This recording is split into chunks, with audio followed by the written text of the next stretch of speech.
बिस्मिल्लाहिर्रहमानिर्रहीम। अस्सलाम वालेकुम नाज़रीन कराम, मैं हूं मखदूम शहाबुद्दीन और आप देख रहे हैं मेरा फेसबुक और यूट्यूब चैनल। उम्मीद करता हूं आप सब लोग बखैर वाफियत होंगे और जहां भी होंगे अपने अहले खाना समेत खुश भी होंगे और महफूज भी। नाज़रीन कराम, बहुत कुछ चल रहा है बैकड्रॉप पे। पाकिस्तान की सियासत में कुछ चीज़ें आपके और मेरे सामने हैं पसे पर्दा, और जो चीज़ें आपके और मेरे सामने नहीं हैं, जो आया नहीं है, वो बहुत ज़्यादा है। ये टिप ऑफ द आइसबर्ग है जो पाकिस्तान का पॉलिटिकल टर्मोइल हम रिपोर्ट करते हैं या आपके सामने खबर लाते हैं। इसे आप 10% समझ लें, 90% बैकड्रॉप पे चल रहा है। बहुत सी डील्स की ऑफर, बहुत सी चीज़ें, और डील के ऊपर जब खान साहब राज़ी नहीं होते तो प्रेशर बिल्डिंग टैक्टिक्स और मज़ीद प्रॉब्लम्स क्रिएट करना। अब एक हैट्रिक के बाद जो अल्टीमेट इंतहाई कदम है, उसकी तरफ भी चीज़ें बहुत तेज़ी से जा रही हैं। लेकिन इस सब के अंदर एक बड़ी अनफॉर्चुनेट डेवलपमेंट हुई है और दो इंतहाई तशवीशनाक वीडियोज़ हैं। गोलियां चली हैं और खौफनाक तरीन तसादुम जो है उसके हवाले से इसे अगर जलती पर तेल कहा जाए तो अनफॉर्चुनेटली इसे जलती पर तेल कहना भी गलत नहीं होगा।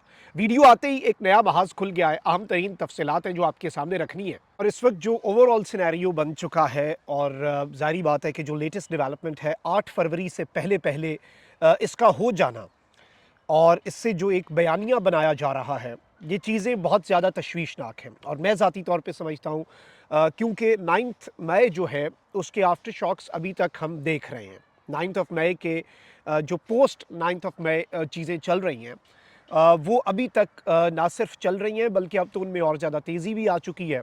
और इसमें अभी और भी बहुत से इम्कानात हैं। वो इम्कानात क्या है, वो भी बड़े ख़तरनाक हैं।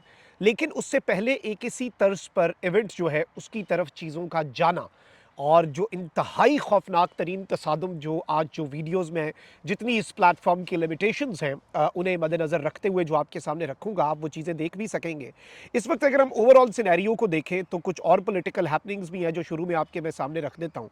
नाज़रीन इकराम, एक जानिब तो जो NA 127 है वहाँ पे आपको पता है, और लाहौर के अंदर पैसे बांटने के हवाले से चीज़ें चल रही हैं। अलीम खान के ऊपर भी इल्ज़ाम लगा कि वो अलीम खान फाउंडेशन की तरफ से वो तो ऑफिशियली लोगों को डोनेशंस दे रहे हैं 5-5 हज़ार गरीब लोगों को, लेकिन क्या वो वोट के साथ कनेक्टेड है, वो एक बहुत बड़ा सवाल रहेगा। फिर बिलावल भुट्टो जो हैं उनके ऊपर इल्ज़ाम लगाया था, तारड़ ने जाकर छापा मारा, वीडियोज़ बनाई, मीडिया की मौजूदगी में पुलिस को लेकर गए कि जी बंदों के शनाख्ती कार्ड ले रहे थे, पैसे दे रहे थे, मुक़द्दस किताबें भी थी इसमें, क्रिश्चियन कम्युनिटी की भी, और फिर साथ ही साथ मुस्लिम कम्युनिटी जो है मुसलमानों की सूरह यासीन पड़ी हुई थी जिस पे हल्फ उठवा रहे थे। फिर इस सब के अंदर मैंने आपके सामने रखा कि ये लोग ऑल्दो ये बातें तो कर रहे हैं और पीपल्स पार्टी पर इल्ज़ाम लगा रहे हैं, और ऑब्वियसली पीपल्स पार्टी के हवाले से मुबैना तौर पर इत्तलात है कि एक स्टेटमेंट बिल्ड करनी है ना कि बिलावल इलेक्शन जीत सकता है लाहौर में से भी, उसके लिए 1 अरब रुपया एक नेशनल असम्बली की सीट के लिए बजट रखा है। ये पैसा कहाँ से आया, ये बात की बात है। ये सवाल तो आपने पूछना है अपने आप से और मैंने पूछना है अपने आप से वोट देने से पहले। अब जी शहबाज शरीफ साहब में भी इतनी हिम्मत है, कह रहे हैं कि जी पैसे बांट कर वोट मांगना वोट की बदतरीन तौहीन है। लग रहा है कि 8 फरवरी को अवाम मुस्लिम लीग नून को वाज़ेह मैंडेट देंगे, इसलिए हमारे खिलाफ पैसे तकसीम हो रहे हैं। हकीकत ये है, मैंने आपके सामने जो सुबह अर्ली आज मॉर्निंग वीलॉग किया उसमें मैंने कहा कि ये तो अता तारड़ साहब की वीडियोस आ गई, वहीं दूसरी जानिब अता तारड़ के बैनर पीछे लगे हैं और आगे लोगों से हल्फ लिया जा रहा है, यानी दोनों तरफ ही, और इनका वोट दोनों का नहीं है। इन्हें इस बात की समझ नहीं आ रही कि वोट तो असल में जिसका है वो अवाम को पता है अवाम ने किसे जाकर वोट देना है। मेरी अभी एक साफ़ी से बात हो रही थी, खातून साफ़ी का, मैं पढ़ भी रहा था ट्वीट, तो वो ये लिख रही थी कि मैं सर्वे करने गई, ऑल्दो पाकिस्तान तहरीक इंसाफ बहुत ऊपर है, लेकिन मेजॉरिटी लोग जो हैं वो टीवी के ऊपर ये बात नहीं कर रहे और कहते हैं हमने वोट देना ही नहीं। और जब माइक बंद होता है, कैमरा बंद होता है, कहते हैं हमने पीटीआई को वोट देना है, कोई हमें भी उठा लेगा, वोट पीटीआई का है। तो अभी आप ये समझें कि पीटीआई की साइलेंट मेजॉरिटी भी एक बहुत बड़ी है, उसे निकाल के भी सर्वेज जो हैं फिर भी पीटीआई के हक में है, तो कितनी बड़ी लैंडस्लाइड विक्ट्री होगी। अब आप ये देखें कि नून लीग वाले इल्जामात लगा रहे हैं पीपल्स पार्टी पे जो कि बिल्कुल दुरुस्त होंगे, लेकिन नून लीग खुद भी कोई दूध की धुली नहीं है। इलेक्शन कमिश्नर पंजाब ने सूबाई दारुल हुकूमत जो है लाहौर, उसके हल्का NA 127 से मुस्लिम लीग नून के उम्मीदवार अता तारड़ को वोटों की खरीदारी के इल्ज़ाम में नोटिस जारी कर दिया कल तक, और अभी तक ये वोटों की खरीदारी के खिलाफ बोल रहे थे और अब इन्हें खुद भी इसमें नोटिस जारी हो गया है। और अता तारड़ के अलावा पीपी 160 से पाकिस्तान पीपल्स पार्टी के सूबाई असम्बली के उम्मीदवार मिसबाउर रहमान जो हैं उन्हें भी नोटिस जारी हो चुका है। नोटिस में कहा गया है कि लाहौर में मुस्लिम लीग नून और पीपल्स पार्टी के माबैन मुबैना तौर पर वोटों की खरीदो फरोख्त और इलेक्शन दफ्तर पर हमले के तनाजुर में नोटिस जारी किए गए हैं और 5 फरवरी को दस्तावेजी सबूतों के साथ ये लोग आएँ और फिर आखिर चीज़ें जो हैं वो क्लियर होंगी, वाज़ेह होंगी कि कौन कहाँ पर खड़ा है और किसकी क्या स्टैंडिंग है। ये एक बड़ी अपडेट थी, मैंने कहा चलिए आपके सामने रख दूँ। और मैं हकीकत अगर सादा लफ्ज़ों में तो ये दोनों साइड्स जो हैं ये कोई दूध के धुले हुए हमें नज़र नहीं आ रहे। अच्छा, वहीं दूसरी जानिब इस वक्त जो बाकी सियासी जमातें हैं उनके हवाले से तो चीज़ें आपके सामने हैं। उन्हें जलसों की भी इजाज़त है, ऑल्दो फ्लॉप जलसे हो रहे हैं। नवाज शरीफ का फैसलाबाद का आधा पिंडाल, गुजरांवाला के अंदर इंतहाई बदतरीन फ्लॉप शो, बिलावल भुट्टो के साथ तो उससे भी ज़्यादा बुरे हालात हैं। अब ये कॉम्पिटिशन ज़रूर है कि नून लीग और बिलावल में से किसके हालात अवाम की नज़र में और अवाम के अदालत के अंदर ज़्यादा ख़राब हैं। दोनों के ही हालात इंतहाई ख़राब हैं, लेकिन आले शरीफ के लिए खुसूसी किस्म की मोहब्बत है अवाम की नज़र में जो उन्हें हर जलसे के अंदर मिलती है। कहीं पे मियाँ नवाज शरीफ साहब बौखला जाते हैं, कहीं पे मियाँ नवाज शरीफ साहब को बातें भूल जाती हैं, क्योंकि वो इतने कम बंदे देखने के आदी नहीं है। और सही कहा था जिसने भी कहा था मियाँ जदों आवेगा लग पता जावेगा, नवाज शरीफ आया और लग पता गया। वहीं दूसरी जानिब एक सियासी जमात है जिसे बाज़ाब्ता तौर पर, बाकायदा तौर पर कोई भी प्रॉपर जलसा करने की इजाज़त पाकिस्तान तहरीक इंसाफ को नहीं मिली। ये बात आपने जहन नशीन रखनी है। पाकिस्तान तहरीक इंसाफ के मुख्तलिफ उम्मीदवार वर्कर्स कन्वेंशन करते हैं और वो भी बड़ी मुश्किल से करते हैं। खैबर पख्तूनख्वा में चलें, एक अलग हालात हैं, वहाँ पर हवा और है, वहाँ पर खौफ के बुत और तरीके से टूटे हैं। पंजाब में बड़ा मुश्किल है पीटीआई के लिए कैंपेन करना या इवन कोई वर्कर्स कन्वेंशन करना, लेकिन वो वर्कर कन्वेंशन जब भी होता है तो वो जलसे की सूरत इख्तियार कर जाता है। पीटीआई ने अभी तक इन इंतखाबात में कोई बाज़ाब्ता, बाकायदा, फुल फ्लेज कोई जलसा जो है वो नहीं किया, क्योंकि इजाज़त ही नहीं मिली। अब मैं आपको ये भी बता दूँ कि कहाँ है साफ, शफाफ और गैर जानिबदाराना इलेक्शन।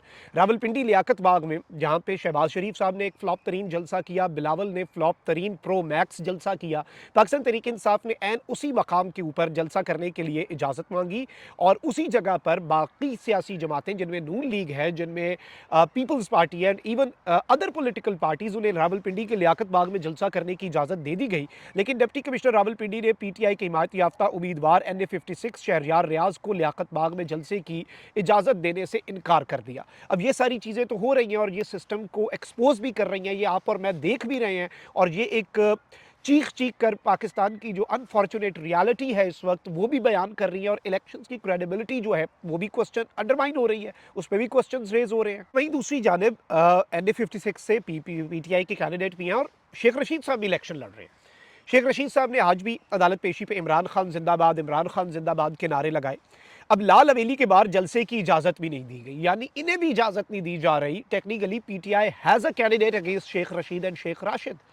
ऑल्दो शेख रशीद का मौक़िफ़ कुछ और है, वो कह रहे हैं कि मैं इमरान खान के साथ असली और नस्ली वफ़ादार हूँ और रावलपिंडी के लोगों ने कलम दवात पर ही मोहर लगानी है। लेकिन लाल हवेली के बाहर जलसे की इजाज़त मुस्तरद कर दी गई है।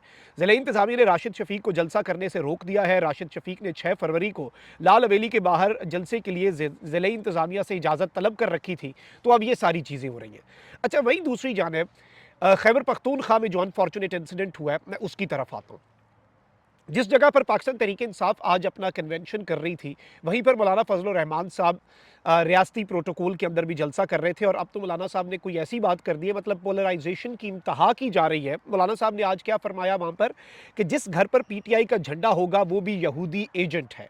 ये जो बात की है ये इंतहाई ख़तरनाक बात है, coming from a religious personality, कि जिस घर पे पीटीआई का झंडा है उस घर में यहूदी एजेंट रह रहे हैं। आप मतलब उन तमाम तर पाकिस्तानियों की जो एक पाकिस्तान की रजिस्टर्ड पॉलिटिकल पार्टी को सपोर्ट कर रहे हैं, उनकी सेफ्टी, उनकी वेलबींग, उनके और उनके अहले खाना की सेफ्टी को, सिक्योरिटी को कॉम्प्रोमाइज़ करवा रहे हैं। आप इंस्टिगेट कर रहे हैं लोगों को कि कुछ ऐसा हो जाए, अब आप अंदाज़ा करें। लेकिन वहीं दूसरी जानिब पाकिस्तान तहरीक इंसाफ जो है उसके हवाले से जो चीज़ें हैं वो कुछ बड़ी अलार्मिंग डिटेल्स आई हैं। तहरीक इंसाफ के लोग जो हैं, शेर अफजल मरवत साहब का करक के अंदर मुबैना तौर पे ये एक जलसे की खबरें आ रही है और इस वक्त पाकिस्तान के मीडिया के ऊपर इसे बहुत तेज़ी से और बहुत ज़्यादा, आप कह सकते हैं कि ज़्यादा हाइप दी जा रही है कि जो सिक्योरिटी पर मामूर पुलिस की गाड़ियां थीं उन पर हमला किया गया। इल्ज़ाम ये लगाया जा रहा है कि पीटीआई के जो कारकुनान हैं उन्होंने यहाँ पे तोड़फोड़ की है। अब हसन अयूब साहब हैं, ये साफ़ी हैं, ARY के साथ मुंसलिक हैं और ये पाकिस्तान तहरीक-ए-इंसाफ और स्पेशली 9th ऑफ मई के हवाले से बड़ा एक सख्त मौक़िफ़ रखते हैं और ये कहते हैं कि जी पीटीआई के हवाले से इन्होंने जो दावे किए कि टॉप लेवल पर ये फ़ैसला हो चुका है कि मियाँ साहब ने आना है, पीटीआई का कोई फ्यूचर नहीं है, वो इनके दावे सच हुए क्योंकि ग़ालिबन he is very close to the people who matter, जो फ़ैसला साज़ हैं। अब इन्होंने ये भी बात कही कि 8 फरवरी को पाकिस्तान तहरीक-ए-इंसाफ एक और 9 मई की तैयारी कर रही है। अब इन्होंने जो आज की वीडियोज़ हैं, जो कि अनफॉर्चुनेट वीडियोज़ हैं, जिस तरह से उसे ये शेयर कर रहे हैं और इन्होंने साथ क्या कैप्शन लगाया इसके, इन्होंने इसके ऊपर क्या तबसरा किया, कहते हैं कि एक और 9 मई करने की तैयारियां जारी हैं, बज़ाहिर करक में जलसे की आड़ में दूसरा 9 मई करने की रिहर्सल की गई है। मतलब आप समझिएगा कि इसे एक लेवल पे किस तरह से परसीव किया जा रहा है एट अ टाइम जब 9 मई के वाक़यात की चीज़ें मंतकी अंजाम तक पहुँचनी है।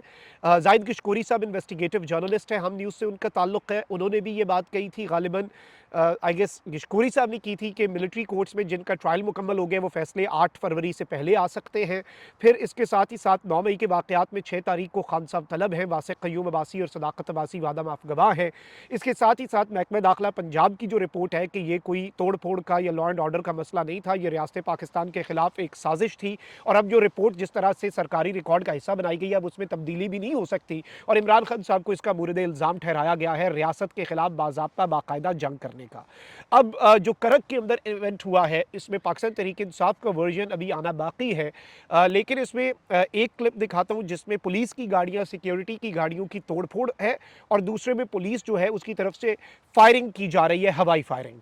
अब हवाई फायरिंग का भी इल्ज़ाम पीटीआई के कैंप से ये लग रहा है कि इन्होंने हवाई फायरिंग की है, पीटीआई के ऊपर पहले ही क्रैकडाउन है, लेकिन दूसरी साइड ये कह रही है कि ये पीटीआई की तोड़फोड़ के बाद की हवाई फायरिंग है। ऑल्दो मैं ये दोनों क्लिप्स आपके सामने रखता हूँ। आप नाज़रीन इकराम सबसे पहले ये वीडियो क्लिप जो है ये अपनी स्क्रीन के ऊपर मुलाहिज़ा फरमाएं जो मैंने आपके सामने चलवाना है।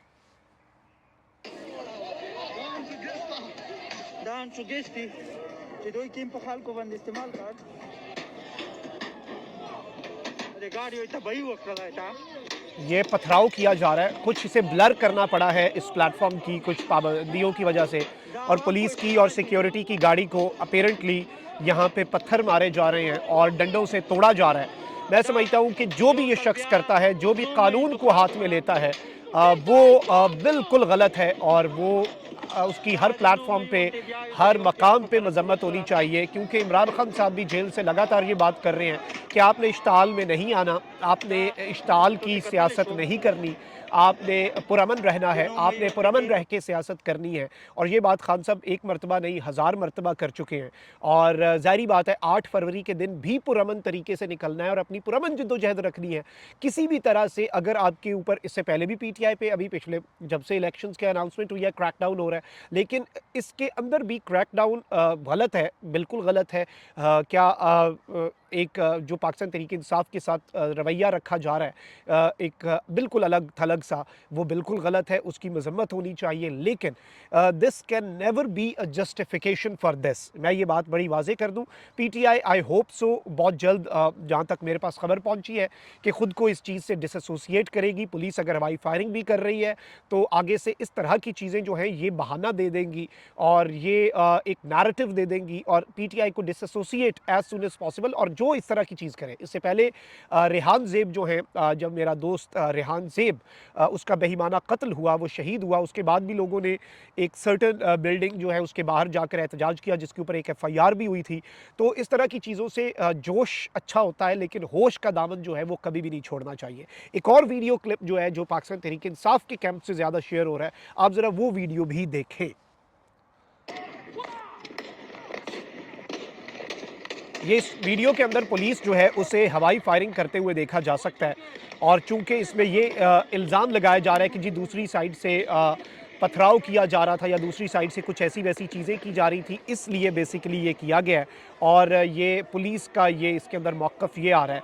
अब पाकिस्तान तहरीक-ए-इंसाफ को इस सब के अंदर एक बड़ी वाज़ेह पोजीशन लेके, ऑल्दो पाकिस्तान तहरीक-ए-इंसाफ ले चुकी है बड़ी वाज़ेह पोजीशन, पीटीआई के प्लेटफॉर्म्स जो हैं, अभी रिसेंटली जो रैलीज़ वाला दिन था उस दिन भी कराची में एक अनफॉर्चुनेट इंसिडेंट होते होते रहा और कुछ अच्छी खासी कुछ चीज़ें आगे बढ़ी भी सही लेकिन उस हद तक नहीं गई।